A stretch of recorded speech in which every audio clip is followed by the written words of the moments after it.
that was the idea. So I came back to China and say, I want to resign from my school. You were a teacher? I was a teacher. I've been teaching in the university for 6 years. So I said, I want to do it. I invite 24 of my friends to my apartment. After 2 hours of explaining what I'm going to do, internet, and 23 of them say, forget it. He said, this thing never worked because there's no such thing called internet in the world. You know nothing about a computer, so why you want to do this? And only one people, he said, Jack, if you want to try it, just to try it. But if there's something wrong, just come back. And after a whole night thinking, I say, I still want to do it. Because most of the people, they have a fancy ideas in the evening, but in the day, when they wake up in the evening or in the morning, they go back to do the same job. We have to do something different. So from there, the problem is that we have to find a solution that how we can be a company can live and long and healthy as long as like a Mercedes-Benz and a Siemens. If an industry cannot live more than 3 years, if all the companies cannot live happily for 3 years, this industry is never become the mainstream. This industry can never become the D economy. So what we want to do is that how we can find this solution. The world is changing so fast.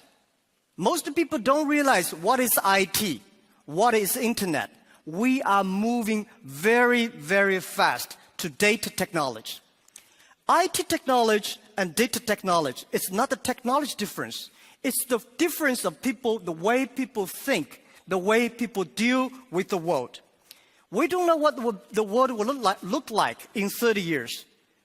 And we don't know what the data will look like. But we are sure that the whole world in next 30 years will be changed.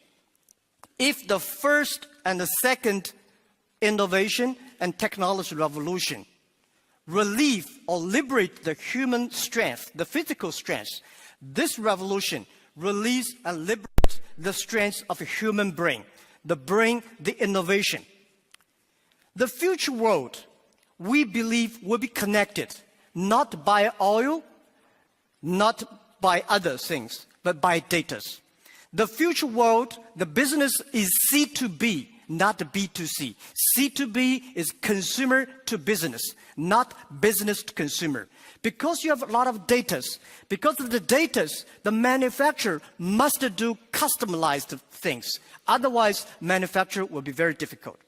In the future, all the manufacturers, they make the machines. The machines can not only produce the products, the machines must talk. The machine must think. And the machine is not going to be supported by oil, by electricity. The machine is going to be supported by data. The future world, business will not focusing on the size. Business will not focus on standardization and the power. They will focused on the flexibility, nimbleness, customization, and user friendliness.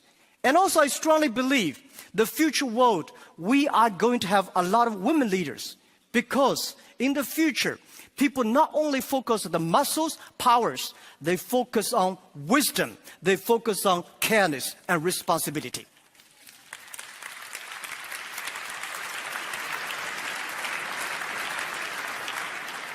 And I think internet must find the missing part. This missing part is how the clicks and the motors can work together. And how we can making sure in the next 30 years, the internet and the clicks and motors can work together. Only where clicks and motors can work together, internet companies can survive, can live happily for next 30 years.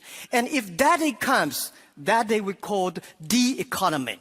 And it's not a digital economy, which I called data economy.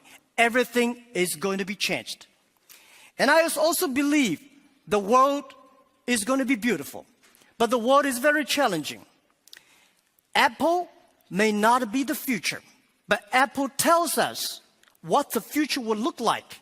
That is something in the machine is moving. That is data.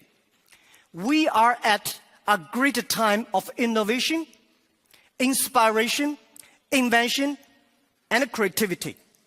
And I think everybody's working hard, trying to realize their dreams. Today you see here real world workers, truck drivers, and game players, and also all these senior people. Everybody in the